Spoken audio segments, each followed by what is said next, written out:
Jesus. Amém?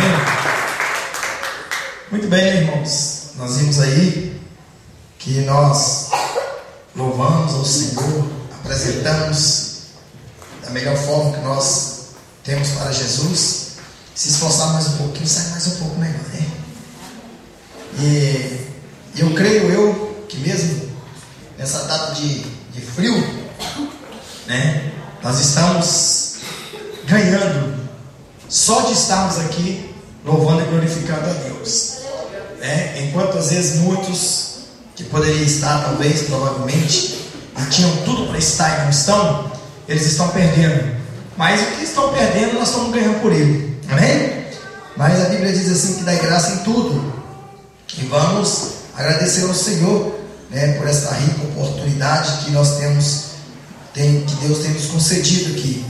Amém? Bom, você que trouxe sua oferta, seu dízimo, seu voto, coloque nas tuas mãos em nome do Senhor. E nós vamos orar, apresentando ao Senhor, para que o Senhor abençoe esta oferta, né, esse dízimo, este voto.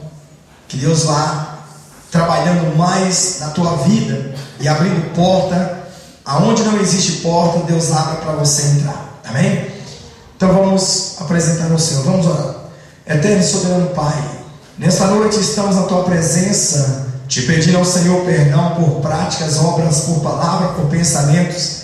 Permissão, Senhor, para adentrar no teu santuário e falar contigo, Deus querido amado, a respeito, Senhor, de cada irmão, de cada irmã, de cada pessoa que se encontra neste lugar, Pai, te ofertando, contribuindo, dizimando. Senhor, abençoa, Deus querido amado, os teus filhos. Não deixa, Deus querido amado, que lhe falte nada em sua casa, em sua vida, em sua mesa, no nome de Jesus. Amém? Muito bem. Enquanto a irmã diaconisa Nelly, ela recolhe aí para a casa do Senhor, vamos aproveitar, já preparar nossa palavra aí, a palavra de Deus, né? Aonde encontra-se em Lucas, no capítulo 4, do versículo 18. Lucas, capítulo 4, versículo 18. Quando você oferta, vamos preparar. Amém? Vamos ver o que a palavra fala. Lucas, capítulo 4, versículo 18.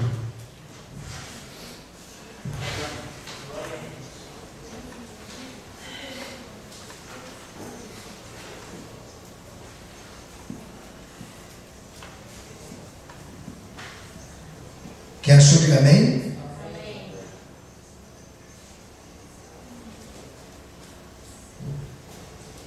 Está escrito assim. Capítulo 4, versículo 18. Está escrito desse jeito: o Espírito do Senhor está sobre mim, pelo que me ungiu para evangelizar os pobres, enviou-me para pregoar liberdade aos cativos, dar vista aos cegos, pôr em liberdade os oprimidos, e anunciou o ano aceitável, e anunciar o ano aceitável do Senhor. Amém? Pode sentar no nome de Jesus. Vejamos, irmãos,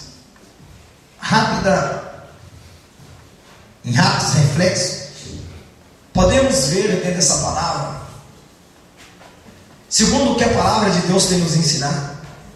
Eu quero dizer o seguinte: em uma parte a palavra de Deus fala assim: olha, se verdadeiramente o Filho de Deus vos libertar, verdadeiramente sereis livre. Não é verdade?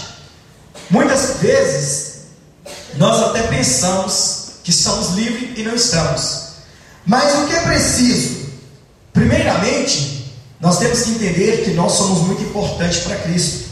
Segundo a palavra de Deus, precisava de um homem, e esse Isaías tinha dito que o Espírito do Senhor me ungiu para pregar boas novas aos cativos, aos oprimidos, né? E o Senhor Jesus, quando ele abriu a Bíblia e ele leu essa passagem, porque essa passagem tinha tudo a ver com a verdade. porque a verdade é Jesus. E segundo o que a palavra de Deus tem nos falado, aleluias, quando fala que o Espírito me ungiu, Jesus, ele era ungido pelo Espírito Santo, pelo Espírito de Deus, por ele ser Deus, para trazer as boas novas. Mas antes de tudo, ninguém tinha boas novas. Isaías, quando ele estava falando do Espírito, que o Espírito me ungiu, Isaías estava profetizando que o Espírito ungiria a Jesus.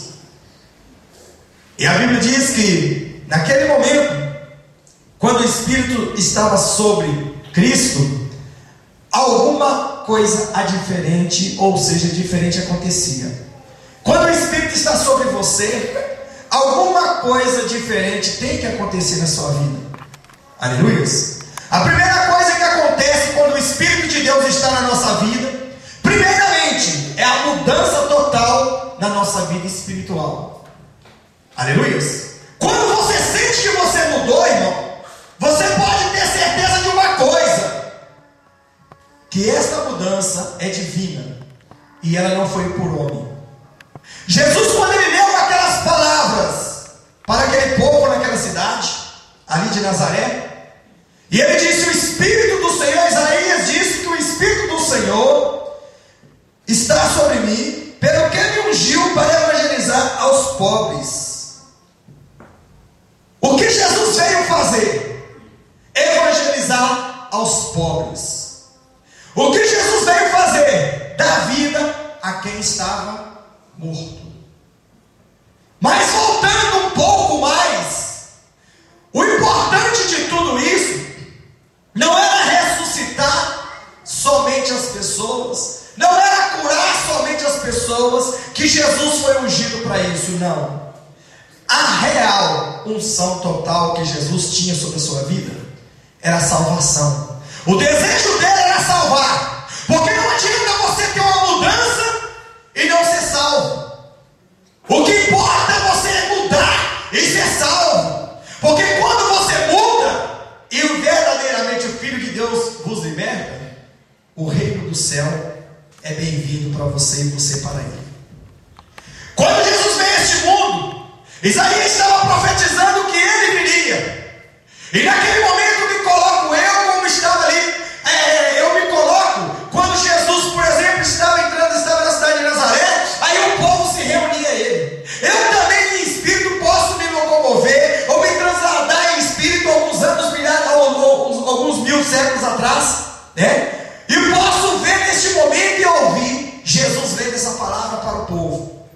Jesus abriu esta palavra, e essa palavra foi profética. Essa palavra veio da boca de um vaso, de um profeta cujo era Isaías. Deus também tinha uma intimidade tremenda com Isaías. Por quê? Porque Deus revelava a Isaías o filho dele, a qual alguns anos depois estaria na terra para salvar os que se encontravam perdidos.